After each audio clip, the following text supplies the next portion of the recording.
Maar dit brengt niet in beeld dat het CFD-advies niet serieus wordt genomen? Nee, die adviezen worden zeer serieus genomen. En dat is ook de reden waarom de procedure is gestart rondom die aanwijzing. En het eerste stap daarin is dat je aan het land zelf vraagt, en dat is natuurlijk terecht, om een reactie daarop te geven.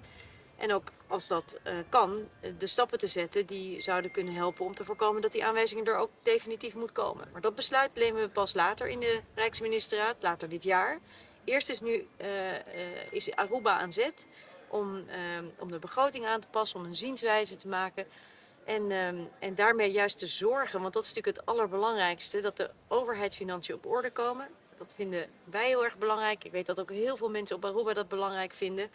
Om te zorgen dat de schulden verminderen, dat er middelen zijn om te investeren in wegen, in onderwijs, in alles wat er nodig is.